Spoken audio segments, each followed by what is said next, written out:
welcome guys. This is episode number 146 of Latino Vegano, or Latin Vegan.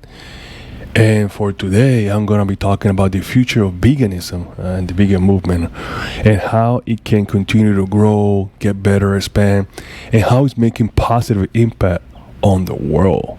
So I think sometimes we get caught up in the whole plant-based movement from the food standpoint and the health standpoint, which is great, and sometimes we miss a couple of topics. So this platform. But before we even go further, I always want to say thank you guys for love and support, for all your comments. If you have not subscribed to the podcast yet or to our YouTube channel, this is a perfect time, so you can go ahead and click on that subscribe button right down below. On the YouTube channel, on the podcast, you just follow us on any of your favorite podcast platform. So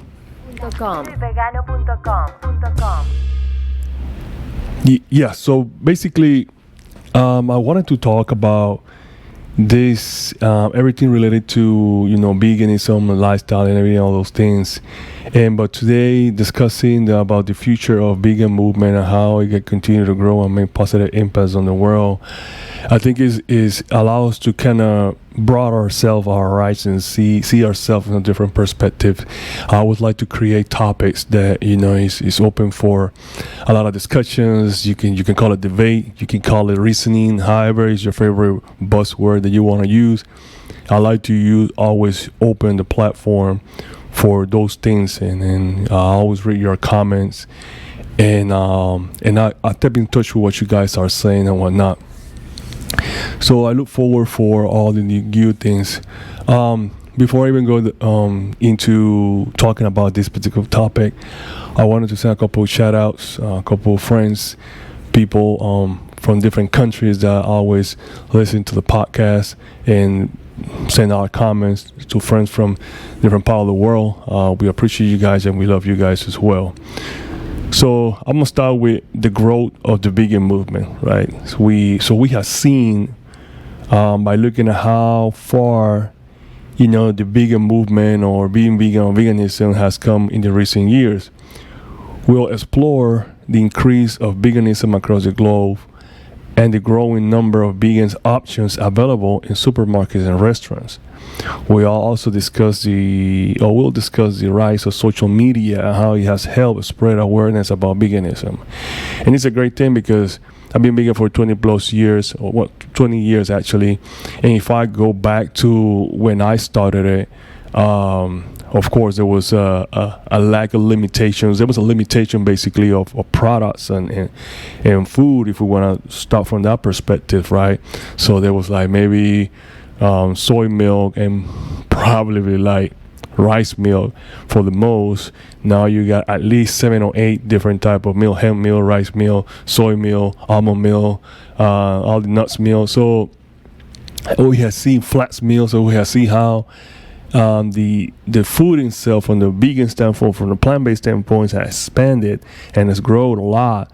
So now you got a lot of options, and you got way more options from food and other different things. So that's been big in the last 20 years. It's been an amazing growth. The quality of the food is better. The products are better. People are getting more creative. Science is behind it. So that growth is amazing because when you give people options, and then it allows them to shift themselves in an easier way, or to transition themselves in a more easier way, and then we appreciate that a lot. So certainly, in addition to the animal rights, many vegans are also starting to incorporate social justice and human rights issues into their activism. So as we see in the growth from the food perspective, now we see in the growth also in the activism purpose, right? This is because many of the same oppressive systems that harm animals, such as capitalism and racism, also harm humans. So a lot of the people are making the connection from that perspective, right? How slavery is equivalent to animal slavery. It's the same way, when you have a horse with carriage, for example, and then just beating that animal so he can accomplish something, so he can take you to someplace somehow. I don't think that the animal is necessarily appreciating that whip. at the same time, we look at racism. How was it back in those days? How was it back then? So we see the resemblance in those things, right? The only difference is we're looking at of a human versus an animal. So, but at the same time, there's two sentient beings, and feeling the same way, just the same way a human feel, same way an animal feel. So we're starting to see now more people coming in tune with that, and that's what allows a lot of vegans to make or a lot of vegans to start that transition, to actually make the transition and stay vegan for a long period of time, because they actually make that connection. So it's important that you see more of those type of activists. And furthermore, many vegans are also involved in the fight against food desert, which are areas where access to fresh, healthy foods is limited. By promoting plant-based diet and increasing access to the fresh fruits and vegetables, vegans can help address this issue as well. So we started seeing that a lot too, how more vegans are involved in that type of activism as well, how we help to basically create more food for those in need. Like, we always say that there's a lot of people in need with food, but if we actually feed them plant-based, we'll be able to supply those needs. And at the same time, if we take away how much land we use to feed the animals, but use that land to feed people, man, we would accomplish world hunger in a better way. Like, we probably can reduce world hunger to a minimum. If we use that same resources that we use for animal agriculture, we use it to feed those people. So there is a lot of growth also when it comes to vegans being more in tune with that. But not only just vegans, it's people in general, because I'm here speaking to the masses, right? I'm not just talking to my fellow vegans. I'm speaking to the people, to the masses, to all of y'all. And then we want to be able to, from a vegan perspective, be able to be more open and communicate those messages to y'all, but at the same time for you guys just to listen to everything from a vegan perspective have to say, and how we relate all of these different scenarios, so as different activisms into one, to pretty much. So that for us was the main important thing when it comes down to growing the movement, to create more awareness in all these different areas and build all that one activism, because a lot of outsiders see vegans just when they come from an animal activist, animals rights. They only look at it from the animal rights perspective. Oh, they only care about the animal, they don't care about humans, and there's a truth to that, and there's a fine line, because I do understand both sides, right? And the way I see it is that, yeah, you are so passionate about animals, or taking care of other people, taking care of other sentient beings, that you actually go against your own race, or your own people, or human, again, your own species, so you can fight, so you can go against them, so you can get your message across. And that's the passion that you have for that, right? And at the same time, I can understand how somebody will say, well, you don't care about us. So at the end of the day, it's if you care for them or not, it's about caring for all of it, right? You care for humans, you care for animals, you care for all of it, right? Because yes, we can eliminate all the humans from the planet, and the planet will still remain being, great, beautiful, and it will actually flourish, because we won't have no pollution and all the different things if you take care of all the humans. But we are here to stay. We progress. We do different things as human race, right? But the thing is, like, we will have to focus more on creating instead of like disintegrating and deteriorating. So that's what the main thing should be. So we focus on creating a better environment, a better place for us to live, to unite, and to do all these different things. So it's a matter of us getting educated when it comes to that topic. I'm not saying that I am perfect by all means, and I'm not here saying that you guys should, do this, do it that way. But what I'm saying is that we have to start from somewhere and somehow. You probably already started it, right? And let's say you already started by going vegan, great. So that's a perfect sample. It's a great way of getting started, because you create that consciousness, right? You take care of yourself, you take care of your body, you take care of the environment and so on and so forth. At the same time, then you start thinking about this off of different topics, right? Intersectional vegan, they call it, where you just now start thinking about the different type of activism, different things that you can do to promote the movement and to promote a better living for all of us. And if you had not started it, or if you have not come out into that realization yet, it's time. It's time that you start putting those, start thinking about this, right? Start thinking about how can you help. So if you're not ready yet, keep yourself educating, keep yourself finding information, keep doing every single thing that you're doing from a point that's taking the small steps towards your main goal. So that's what will be my biggest advice when it comes to taking or thinking about growing as a person in general, not just as a vegan itself. And it's you as a vegan just growing as a vegan itself. Additionally, veganism has been seen as a way to fight against labor exploitation in the food industry. Many workers in the meat and dairy industry are subjected to low wages and poor working conditions. By advocating for a shift toward plant-based diet and supporting fair labor practices in the food industry, vegans can help combat the exploitation. So we want to avoid that exploitation also, like we mentioned it from the human perspective, also only in the food industry, right? So that's a topic that a lot of vegans are passionate about too. So yeah, we talk about animal exploitation, but it's human exploitation as well. So they don't support. We talk about fair trade, right? They don't support businesses that have those kind of practices. Sometimes big corporations have these sweatshops and all these kind of warehouses where they mistreat employees and then they get paid minimum wage, and then all these different things. And so when that happens, a lot of vegans are very strong about that as well. So they just support businesses that have a really good practice. So that's very important too. Important that we also take into consideration us as a species are being treated, and we want to get the best treatment for all of us, animals and humans at the same time, right?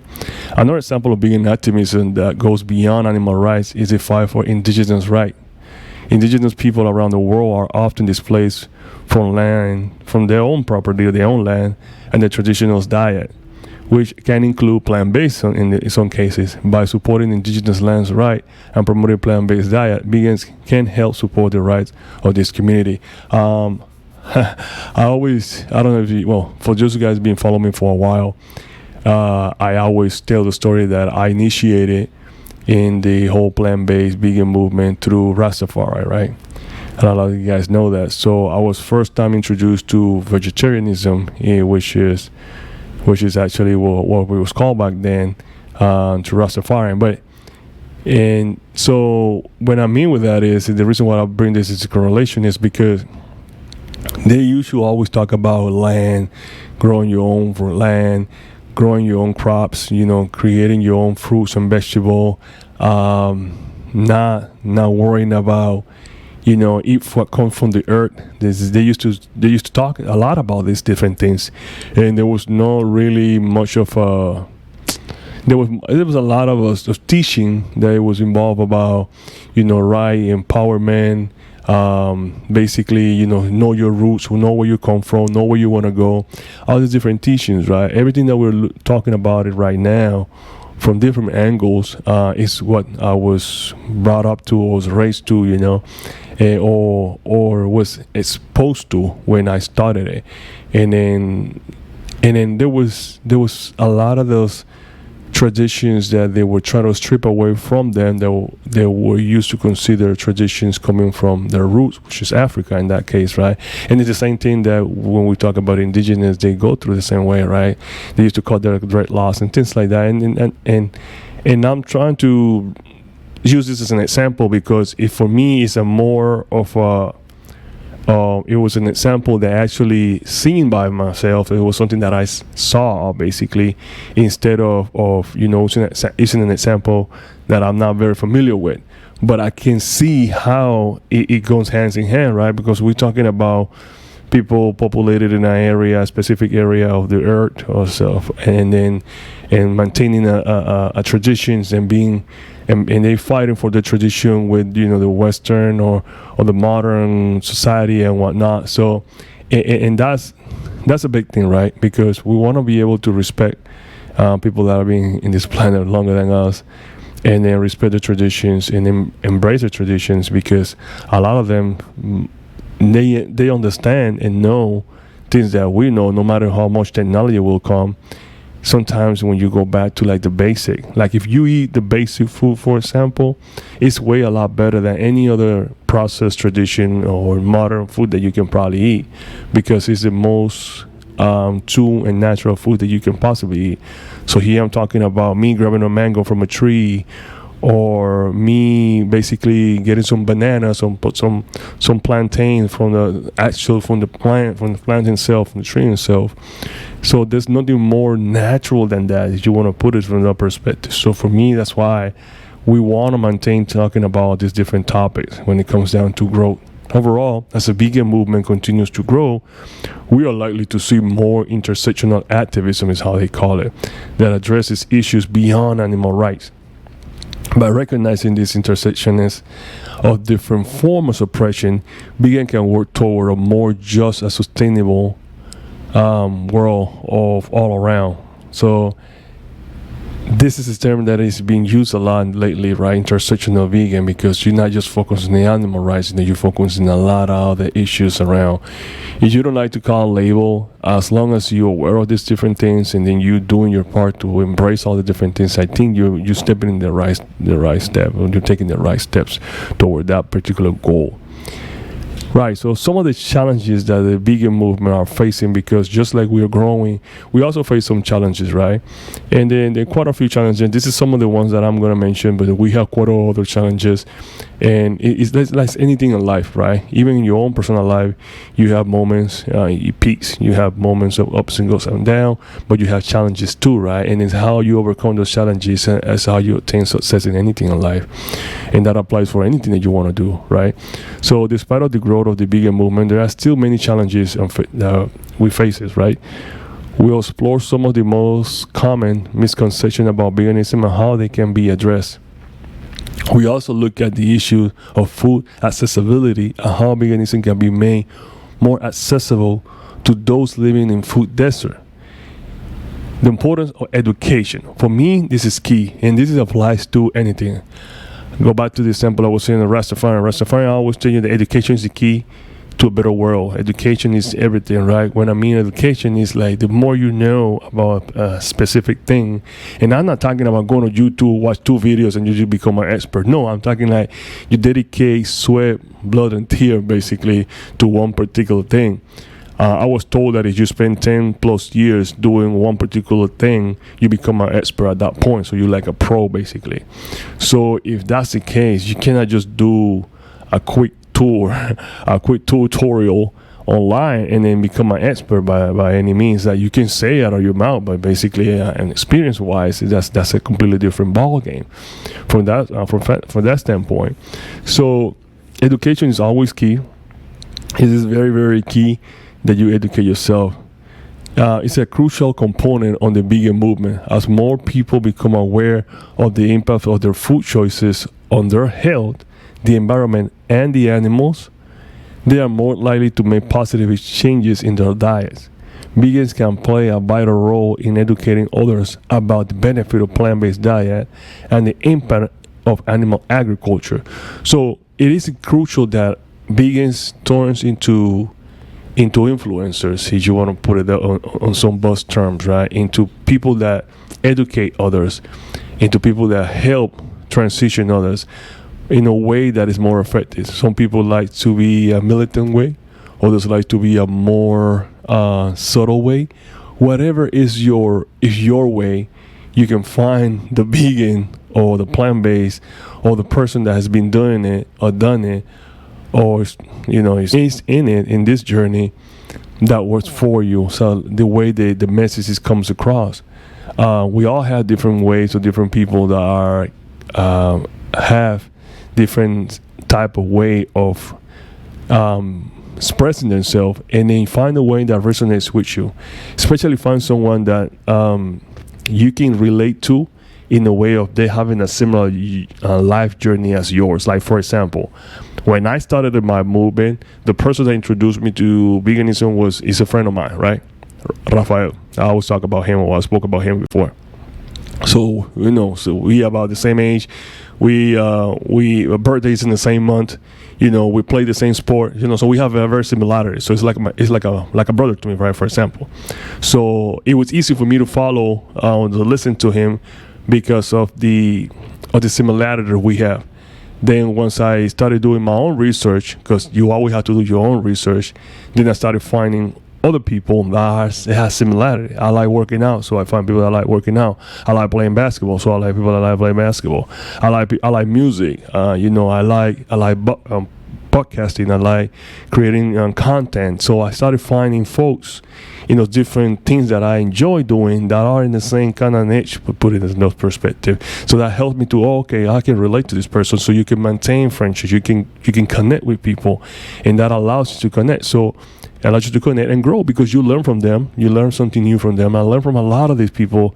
I'm constantly learning different things from food recipes to diet stuff, lifestyle.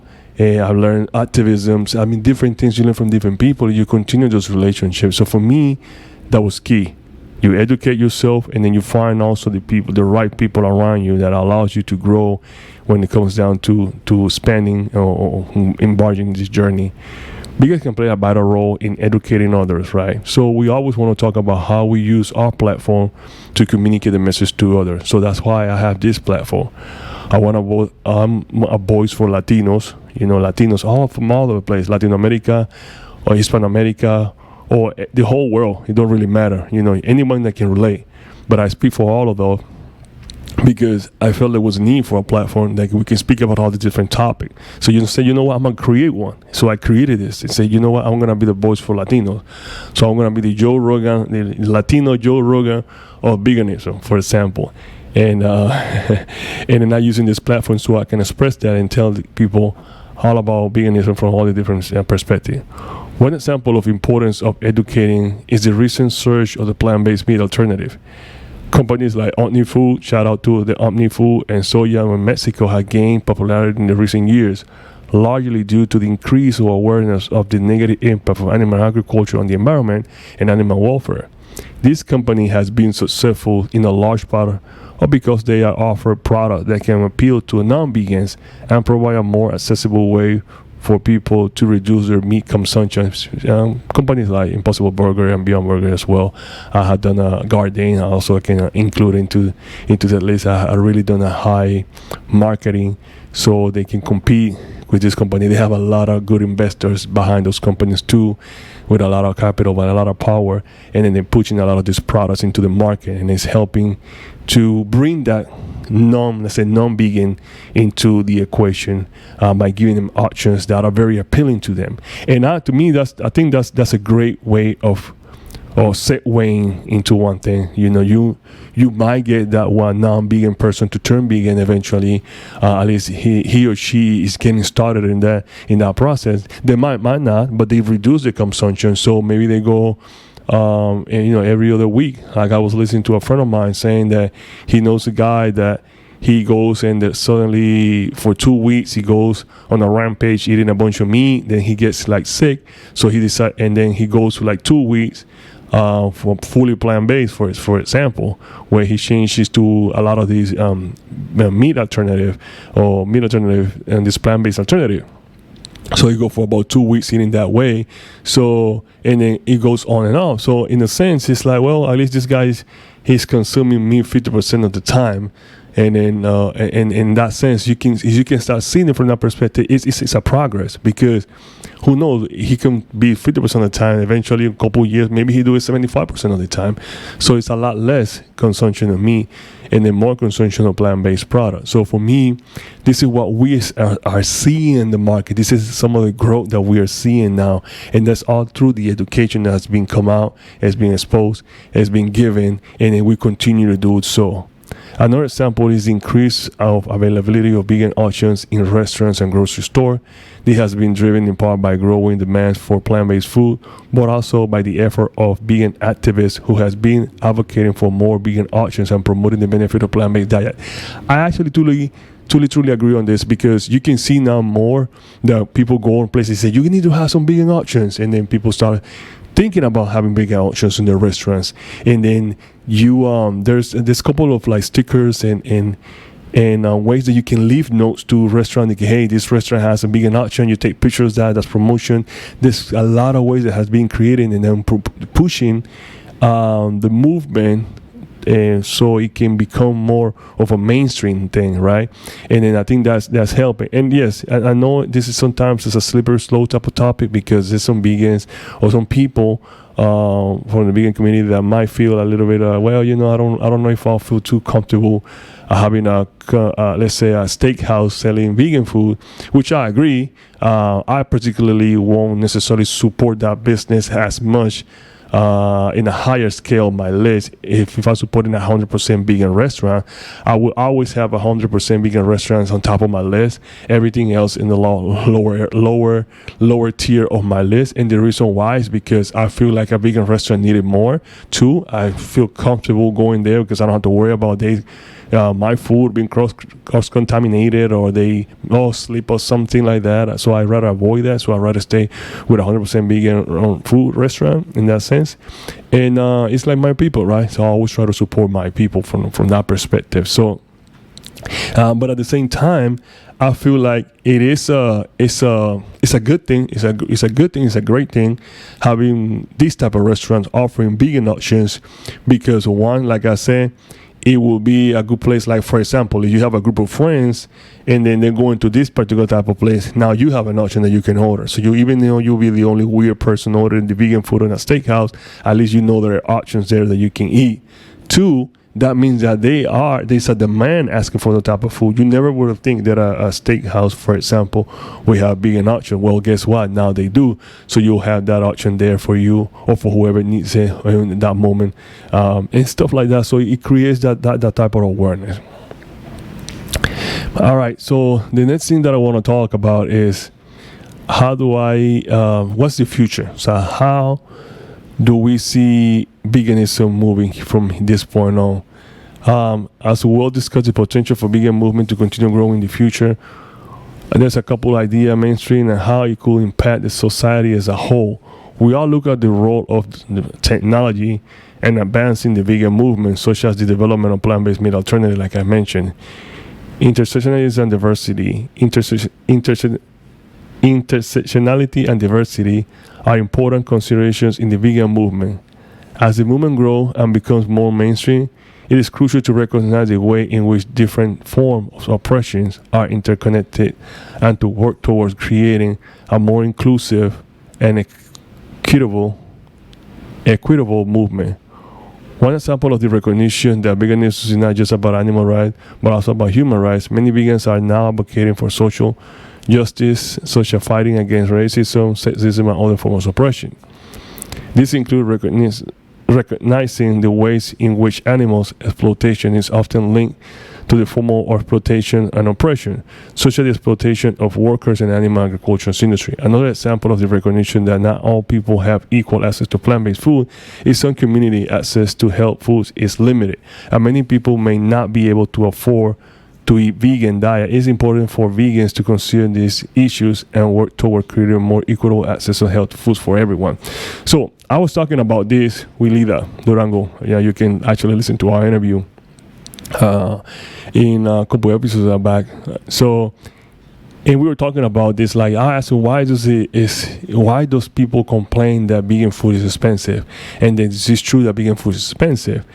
And one of the things that she told me, and I 100% agree with her, is that one of the main things is that vegan food is not subsidized by the government like the dairy industry and the meat industry. So there's a lot of politics behind that. And when you subsidize food, that allows the food to have a really reduced cost, really reduced price, and then be affordable for people, but at the same time they feed you junk, right? It's like garbage, basically what you're eating. So, but it's subsidized, so you can find things like for cheap. That's why you find a lot of this meat that's selling these fast food joints that are so affordable. You can get a burger for $1 or $2, whatever the price is, because there's a lot of subsidy that comes from those food. And then by having that situation, Then when a vegan product comes out and then you start compare prices, then you say, oh no, this is too expensive, I can't afford it. But no, it's because you don't have the government behind it subsidizing those products. So for me, the solution for that to happen is that we have to subsidize our own product. We as community, we have to get together and then we buy this food in bulk and then we mass distribute this food. And then that's the way that we can subsidize and help each other. We create or we produce our own food. And then by producing our own food, we can then distribute it to the masses, right? So create our own network. By us creating our own network, that allows us to, that rely on the big guy to subsidize our meal. Let us subsidize that meal. So we have people that can distribute. Then we work towards them. We got people that can create the food. We got people that can place the food, sell the food, cook the food. So we all create a big network. And that big network allows us to have better prices because we work in a community. And that community could be worldwide. Now with the internet, we don't have to focus. That's the technology part I was saying, that we don't have to just focus on one. We have to focus on the masses. So that's a really great way, in my opinion, that we can help subsidize those food and put it in people's plates with much affordable prices.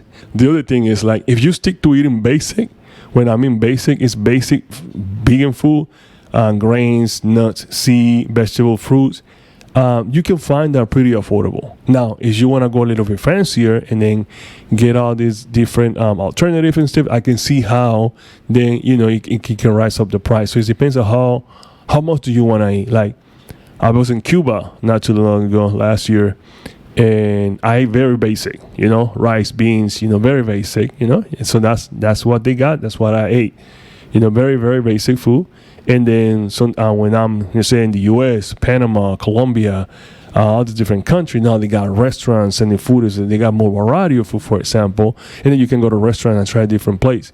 But that's if you want to eat that way. Otherwise, you can stay with the basic stuff, right? So I want to finalize by how we can make a positive impact, right? Finally, we'll discuss how the vegan movement can continue to make a positive impact on the world. We'll explore the environmental benefit of a vegan lifestyle and how veganism can help combat climate changes. We also discuss the ethical impact or implementation of plant-based diet and how it can contribute to a more compassionate world. Technology and innovation are also playing a significant role in the future of vegan movement. As technology advances, there are new opportunities to create plant-based alternatives to animal products that are more sustainable and more appealing to non-vegans.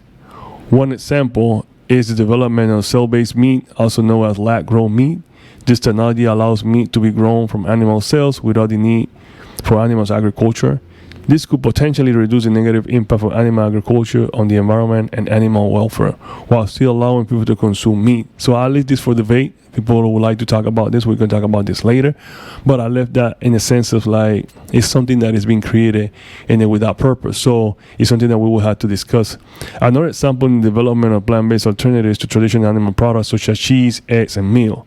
As these alternatives become more widely available and more affordable, they provide an accessible way for people to reduce their consumption of animal products and move toward a more plant-based diet. Overall, the future of vegan movement is bright, which increases awareness and education, recognition of intersectional and diversity, and the advancement in technology and innovation.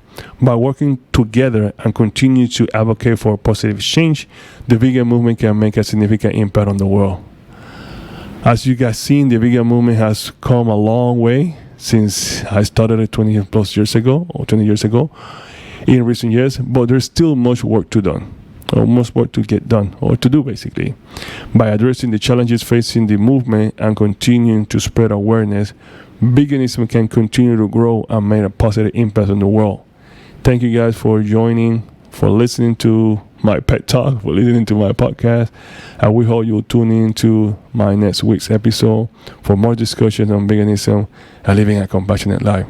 Love you guys. See you guys next time, and peace. Gracias por escuchar Latino y Vegano, un show donde se habla todo lo relacionado sobre el veganismo entre la comunidad latina. No olviden suscribirse a este podcast, seguirnos en Instagram, Facebook, YouTube y a visitarnos en latinoyvegano.com.